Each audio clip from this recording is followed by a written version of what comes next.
Deep within the dark and misty woodlands of the Scottish Highlands, there lurks a great beast, a creature whom, despite his great size, moves swiftly and with utter silence. This fey being produces untold dread in the hearts of those unfortunate enough to stumble across it. This spirit, known to be an omen of death by the locals, is the great fairy dog, the Kushi.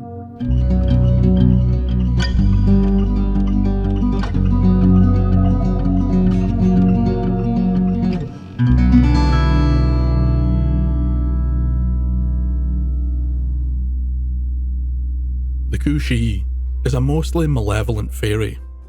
It commonly takes the form of a giant spectral dog and can be found in the highlands of Scotland, preferring to live in the dense forests and make its lair in caves and rocky outcrops. It is said to be the size of a large cow or bull and is coated in dark green fur. Some of these beasts have long tails which they coil over their back, while others have a flat braided tail. Many of the stories tell that the fairy dog has glowing yellow eyes, which can be seen in the darkness as it stalks its prey. There are very few, if any, creatures that invoke more terror than the Kushi, for it is said to feast on human souls. Its cousin, the devious Kushi, will steal a human soul if the body is left unattended.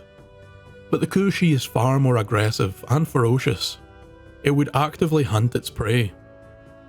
Although mostly silent, the beast would sometimes let out 3 hideous howls. These gargantuan barks could be heard for miles around, and if you were ever to hear one, then run with all the speed you can muster, for you must get to safety before the 3rd bark is heard, or your soul is fair game. Some accounts say that after the 3rd bark, the Kushi would hunt down the unfortunate highlander and tear the very soul from his body. Others say that the 3rd bark itself would cause so much fear and terror that upon hearing it, the victim would die from sheer horror alone. The Kushi, on most occasions, would take the souls of its victims to the fairy realm, and there the soul would be trapped forever. But if the victim was a nursing mother, she would be brought to the fairy hill alive and forced to produce milk for the old gods, the Dohnishi.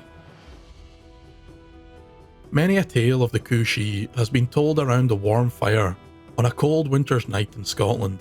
One of the oldest surviving stories takes place in the small western isle of Benbecula. It was during the 14th century when the island was ruled by the MacDonalds of Clan Ranald. On a dark and dreary night, 2 of MacDonald's men were sitting and talking by the small fire. It was their duty that evening to tend to the calves, which were kept in a small barn. The pair were taking a break and swapping stories when 2 colossal dogs sprang from the dense woodland and ran straight towards them.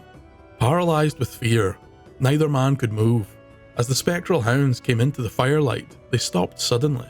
It was only then that the men could see the Kushi were collared. The chain that tethered the fey dogs was made from a strange yet beautiful metal, and inlaid with all colours of precious stones. A haunting voice boomed out of the darkness.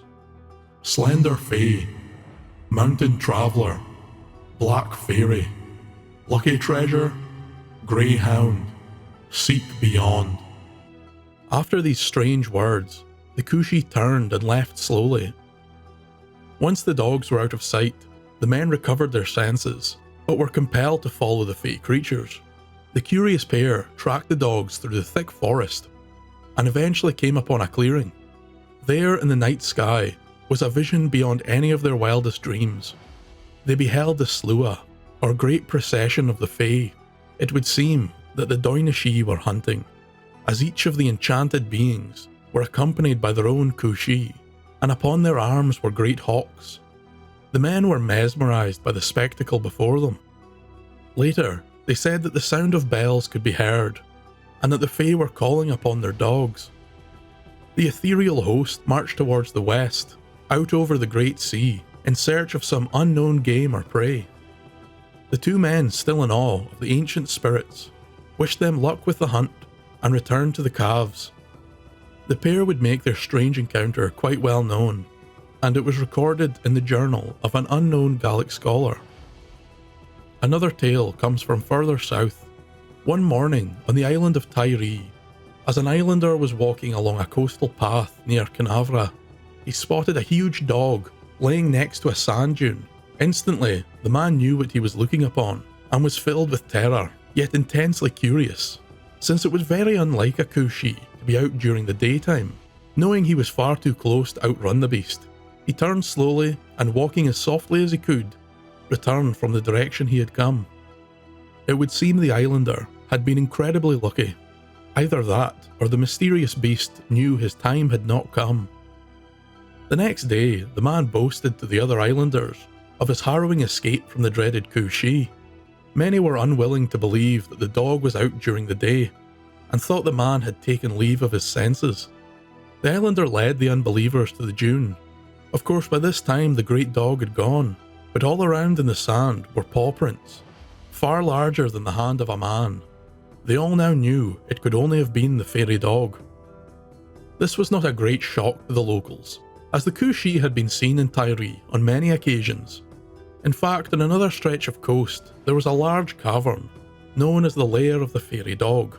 One day, a young shepherd was out with his 2 collies tending to his flock on the coast. Suddenly a wild storm whipped up, and the boy ran to a nearby cave for shelter. While waiting for the rain and wind to calm, the boy went deeper into the cavern. Soon he would hear a faint yelping, and stumbled upon 2 large dogs. They were dark green in colour, but friendly of temperament. From the way they were acting, it seemed as if they were only pups, yet both far outsized the collies. The shepherd sat a while and watched the pups at play. He could feel that these dogs meant him no harm.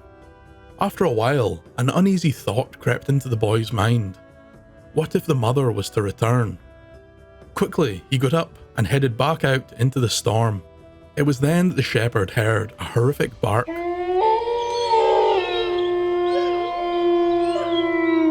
Loud enough was the sound that the shepherd felt it in his chest. Fearing he had angered the Kushi, the boy ran with all the speed and strength that he could muster. Up from the beach, through the fields, leaving his sheep behind, the boy ran at full sprint.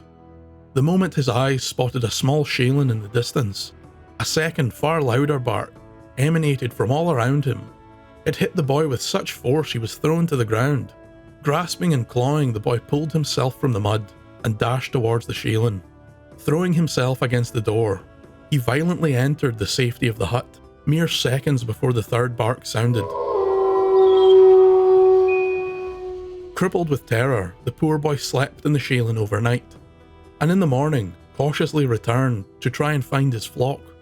The sheep were gone without a trace, but the 2 collies were in good health and overjoyed to see their master. It would seem that the Kushi bore no ill intent to its much smaller kin. The magical and unearthly properties of the fairy dog were well known. It was said that even the smallest part of the Kushi held great power. This was once discovered by a farmer from the Isle of Lewis, who on one afternoon did come across a large tooth found in his barn. It seemed to be the tooth of a dog, but far larger than any the man had seen. The farmer consulted with a local wise woman, and it was decided that the lone tooth did indeed belong to the Kushi, a rare and valuable curiosity indeed. The tooth possessed strange, arcane powers. When it was placed in drinking water, it would cure all ills affecting the cattle. It also acted as a charm, which would ward off evil spirits or witches. The tooth was handed down throughout the family for many generations.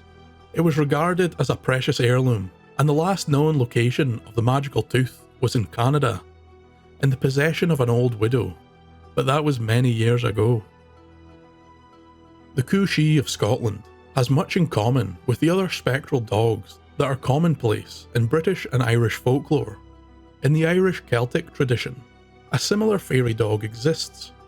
This beast is also known as the Kushi, yet spelt in the Irish fashion. It is said to be a great black-furred creature, and is also known to be a harbinger of death. The Cunanon is a spectral hound of the Welsh mythology.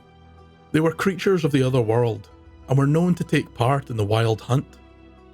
Descriptions and mentions of this so-called wild hunt can be found in much of Northern European folklore. and is very similar to the march of the Dohnishi that the MacDonald men saw that night. Then there is the churchyard grim of English folklore, a large black ghostly hound, said to protect the church and its burial grounds.